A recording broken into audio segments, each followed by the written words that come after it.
और उसके बाद वो जंगल एक बार फिर से सुमन की चीखों से गूंज उठा। लेकिन आज की रात सुमन की चीखों को सुनने वाला वहां पर कोई भी नहीं था। अगर वहां पर कोई मौजूद था तो बस हरिया, जो कि अब एक भेड़िए में बदल चुका था। सुमन के बालों को पकड़कर घसीटते हुए वो जंगल के बीचों बीच एक जगह पर ले जा रहा था। अगली सुबह गांव में। अरे भाई, पता नहीं क्या बात है, अपने गांव का हरिया किसान और उसकी पत्नी सुमन दोनों गायब हैं। दोनों का कोई अता पता नहीं। अरे कैसी बातें कर रहे हो भाई, ये कब हुआ है? अरे पूरे गांव में खबर फैली पड़ी है। कल रात को दोनों खेत की तरफ जा रहे थे, लेकिन लौटकर आए ही नहीं। तो हो सकता है अपने खेत पर होंगे। पूरा गांव ढूंढ कर आया है भाई। जानते हो क्या मिला वहां पर? क्या हुआ भाई? क्या मिला? बताओ हमें क्या मिला? अरे हरिया की पत्नी सुमन के कपड़े पड़े हुए थे। शरीर का एक एक कपड़ा फटा हुआ झोपड़ी के बाहर पड़ा था, लेकिन दोनों पति पत्नी का कोई पता ठिकाना नहीं था। अरे भाई, लेकिन उसका जो दोस्त है ना रामू किसान, उससे पता करके आते हैं ना। अब तक तो दोनों साथ ही खेत पर जाया करते थे। हाँ, हमें उसके घर जाना चाहिए भाई। चलो चलो वहाँ चलते हैं, चलो। वो सारे लोग रामू के घर पर पहुंचते हैं। रामू अपने घर के बाहर बैठकर हुक्का पी रहा था। आज सारे के सारे लोग टोली बनाकर मेरे घर क्यों आ रहे हैं? क्या कोई मर गया क्या भाई? अरे कैसी बातें कर रहे हो? तुम्हारा सबसे अच्छा दोस्त हरिया और उसकी पत्नी गायब है और तुम यहाँ बैठकर हुक्का पिए जा रहे हो हैं? रामू ने अजीब सी नजरों से उन सब गांव वालों की तरफ देखा, जिसकी वजह से वो लोग एक बार के लिए डर गए। गायब है? अरे गायब नहीं है, मुक्ति मिल गई है। उन दोनों को मुक्ति मिली है। इस दुनिया में आकर हर इंसान पाप करता है और उसे उसके पापों के लिए मुक्ति मिलना बहुत जरूरी है। अरे ये कैसी बहकी बहकी बातें कर रहे हो भाई हैं? और इसका चेहरा अजीब सा क्यों लग रहा है? लगता है दोस्त के मरने का गम बैठ गया है। पागल हो गया है शायद ये पागल। ये बात सुनते ही रामू चीख कर जोर से चिल्लाते हुए कहता है, पागल मैं नहीं हूँ, पागल तुम सब हो। और ये शैतानी जंगल अब तुम में से किसी को नहीं छोड़ने वाला, सबको खा जाएगा। याद रखना मेरी बात। शैतानी जंगल? कैसा शैतानी जंगल? लगता है रामू पागल हो चुका है। हमें यहाँ से चलना चाहिए भाई। चलो चलो चलो। तभी रामू की पत्नी बाहर आती है। नहीं, आप लोग इनकी बात का बुरा मत मानिए। 2 दिन पहले हरिया के साथ खेत पर गए थे। जब से वहाँ से आए हैं तब से ऐसी ही बातें कर रहे हैं।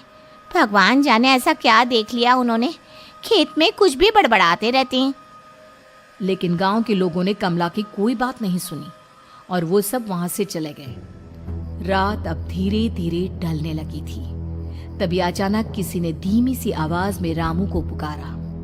रामू, आ जाओ, मैं तुम्हारा इंतजार कर रहा हूँ। और सुनो, अपनी पत्नी को साथ लेकर आना, नहीं तो काम अधूरा रह जाएगा। ये आवाज सुनते ही रामू के चेहरे पर शैतानी मुस्कुराहट आ जाती है। वो धीमे कदमों से अपने घर के अंदर आता है। क्या हुआ? तबीयत ठीक है ना अब आपकी? मैं तुझे अपने साथ खेत पर ले जाने आया हूँ, चल। मैं तुम्हारे साथ कहीं नहीं जाने वाली। मुन्ना गहरी नींद में सो रहा है और उसे अकेला छोड़कर मैं तुम्हारे साथ खेत पर नहीं आ सकती। वैसे भी तुम्हारे उन खेतों में भगवान जाने कौन सा राक्षस घूम रहा है, मुझे तो डर लगता है। रामू गुस्से में दांत पीसता अपनी झोपड़ी से बाहर आ जाता है और कमला गहरी नींद में अपने बच्चे के साथ सो जाती है। तभी अचानक रात को रामू की झोपड़ी के ऊपर एक साया वही गाना गुनगुनाते हुए घूमने लगता है जो हरिया के मोबाइल में बजा करता था। मैं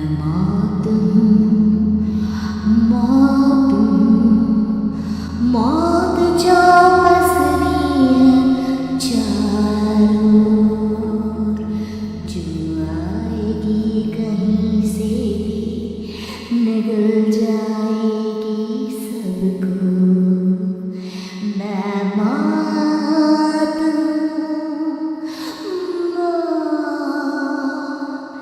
अब मैं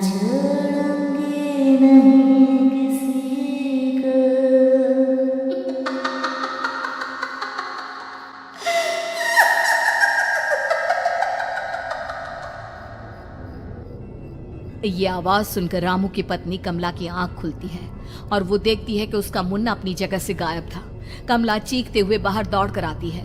वहां पर उसने देखा कि रामू ने अपने बच्चे को झोपड़ी के बाहर एक पेड़ से उल्टा लटकाया हुआ था और उसका बच्चा चीख चीख कर रो रहा था। वहीं दूसरी तरफ एक साया बच्चे के ठीक नीचे आग जलाकर उसके चारों तरफ हैवानों की तरफ नाच रहा था। छोड़ दो मेरे बच्चे को। अरे क्या कर रहे हो तुम? शर्म नहीं आती तुम्हें अपने ही बच्चे को इस तरह मौत के हवाले करते हुए? अपना बच्चा? किसने कहा ये मेरा बच्चा है? अरे ये तो उस रामू की औलाद है, इस गांव के किसान रामू की, और मेरी दुश्मनी इस गांव के हर इंसान के साथ है। क्या? कैसी बात कर रहे हो तुम? और ये औरत कौन है? ये मेरे बच्चे को खा जाएगी। तभी अचानक से उस साया ने एक बेहद खतरनाक दिखने वाली औरत का रूप ले लिया और उसकी आंखों से आग निकल रही थी। सही पहचाना तूने, मैं तेरे बच्चे को खा जाऊंगी। अगर तू अपनी इस हैवान पति रामू के साथ जंगल नहीं आई तो मैं तेरे बच्चे को खा जाऊंगी। लेकिन क्यों? आखिर क्या चाहती हो तुम मुझसे? मुझे जंगल क्यों ले जाना चाहती हो? औरत बुरी तरह से ठहाके मार मार कर जोर जोर से हंसने लगी और साथ में रामू भी। ये तो तुझे वहाँ चलने के बाद ही पता चलेगा ना। अगर तू नहीं आई तो थोड़ी देर में तेरा ये बच्चा आग में जलकर मर जाएगा। चल जल्दी। नहीं नहीं, मेरे बच्चे को छोड़ दो। तुम जहाँ कहोगे मैं तुम्हारे साथ चलने के लिए तैयार हूँ। और उसके बाद उस बच्चे को झोपड़ी में लिटाकर आगे आगे वो साया चल रहा था और उसके पीछे पीछे रामू अपनी पत्नी के बाल पकड़कर उसे घसीटते हुए जंगल की तरफ ले गया। जंगल में जाने के बाद, कितनी खूबसूरत हो तुम। आज की रात बस तुम और मैं एक दूसरे के साथ रहेंगे। मुझे तुमसे बहुत डर लग रहा है। तुम्हें क्या हो गया है? तुम तो बिल्कुल ठीक थे। वो होगा जो हमारे बीच होना चाहिए। तो आओ आओ, अपने आप को मेरे हवाले कर दो। कमला ने डर की वजह से अपनी दोनों आंखें कसकर बंद कर ली थी। रामू ने बुरी तरह से चीख कर कमला से कहा, आंखें खोलो अपनी और मेरी तरफ देखो। कमला ने जैसे ही अपनी आंखें खोली उसने देखा कि रामू एक खतरनाक खूनी हैवान में बदल चुका था। कौन हो तुम? जाने दो मुझे। क्या चाहते हो मुझसे? वही जो एक आदमी एक औरत से चाहता है। मैं तुम्हारा पति रामू नहीं, बल्कि इस जंगल का एक भेड़िया हूँ, और आज की रात तुम्हारे खून से अपनी प्यास बुझा जाऊं। और उसके बाद वो जंगल कमला की दर्दनाक चीखों से गूंज उठा। अगली सुबह कमला के कपड़े भी जंगल में उसी तरह पाए गए जैसे कि सुमन के पाए गए थे। इस घटना के बाद पूरे गांव में दहशत का माहौल था। अपने माँ बाप की मौत और गांव में हो रहे इस तरह की घटनाओं की खबर सुनकर किशन शहर से गांव लौट आया था। अपने माँ बाप की बेदर्द मौत की वजह से वो बहुत परेशान था। तभी अचानक उसे अपने घर में खाट के नीचे पड़ा हुआ वो मोबाइल फोन मिला जो उसने अपने पापा हरिया को गिफ्ट किया था। अरे कितने प्यार से पापा के लिए मोबाइल फोन लेकर आया था। इसे एक दिन भी काम में नहीं ले पाए। और आखिर कौन है जो गांव में इस तरह की हत्याएं कर रहा है? क्या है इन सब के पीछे? क्या है? मुझे पता करना ही होगा, वरना एक दिन पूरा का पूरा गांव खाली हो जाएगा। इस गांव में एक भी जिंदा इंसान नहीं बचेगा। गांव के लोगों की मदद करने के इरादे से किशन अपने गांव से दूर एक दूसरे गांव में बहुत बड़े तांत्रिक के पास मिलने के लिए गया। तांत्रिक बाबा, अब आप ही कुछ उपाय बता सकते हैं। भगवान जाने हमारे गांव को किसकी नजर लग गई है। नजर नहीं लगी है, किसी ने तुम्हारे गांव को बद्दुआ दी है। किसी सताई हुई आत्मा का प्रकोप है और अब वो पूरे गांव में किसी को नहीं छोड़ेगी जब तक उसकी आत्मा को शांति नहीं मिल जाती। अरे लेकिन ऐसा कौन है बाबा? किसकी आत्मा है और कैसे मिलेगी उसे शांति? मौत है, मौत कहीं से भी आएगी और सबको निगल जाएगी। इससे बचने का सिर्फ एक ही उपाय है, लेकिन उस उपाय को करना आसान नहीं होगा। जो भी उस उपाय को करने की कोशिश करेगा उसकी जान जा सकती है। भले ही मेरी जान चली जाए, लेकिन मैं अपने गांव के लोगों की जान बचाने की पूरी कोशिश करूंगा बाबा। तो ठीक है फिर, अगली अमावस की रात जैसा मैं कहता हूँ वैसा ही करना।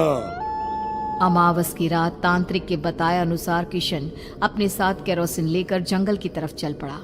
उसके हाथ में देवी के मंदिर का सिंदूर भी था। किशन जंगल के बीचों बीच पहुंचा। ये देखकर उसकी आंखें फटी की फटी रह गई। वहां एक उबलते पानी का तालाब था और कई लोगों की लाश लटक रही थी। किशन की माँ बाप की लाश भी वहीं थी। माँ, बापू, क्या हो गया? ये क्या हो गया? तभी वहां पर एक औरत और आदमी आते हैं। उन्हें देखकर किशन चौंक जाता है। गोपाल काका, आपकी तो 5 साल पहले मौत हो गई थी। और निर्मला काकी, आप? हाँ, मौत तो हो गई थी, लेकिन तुम ये नहीं जानते कि हमारी मौत कैसे हुई थी। क्या कहना चाहते हैं आप? कुछ नहीं, बस ये जान लो कि अब इस गांव में कोई जिंदा नहीं बचेगा। लेकिन क्यों काकी? क्योंकि 5 साल पहले इन गांव वालों ने मुझे डायन बताकर पत्थर मार मार के मार डाला। मेरी कोई गलती नहीं थी। गांव का एक बच्चा क्या लापता हुआ, सारा इल्जाम मेरी पत्नी पे डाल दिया। और जब मैंने निर्मला की जान बचाने की कोशिश की तो मुझे भी मार डाला। आपके साथ ये बहुत गलत हुआ काकी, लेकिन आप जो कर रहे हैं वो भी सही नहीं है ना? तुम यहाँ से चले जाओ वरना तुम भी नहीं बचोगे। हमारी आत्मा पिछले 5 साल से मुक्ति के लिए भटक रही है। चले जाओ यहाँ से। मौका देखकर किशन सिंदूर उन दोनों के ऊपर डाल देता है। उनका शरीर जलने लगता है और वो भयानक तरीके से चिल्लाने लगते हैं। अगले ही पल किशन उनके ऊपर केरोसिन डाल देता है और वो दोनों जल जाते हैं। किशन अपने माँ बाप और दूसरी लाशों का अंतिम संस्कार करवाता है और अपने घर लौट आता है। लेकिन वो अभी भी इस बात से अनजान है कि मोबाइल अभी भी बज रहा था। मैं मौत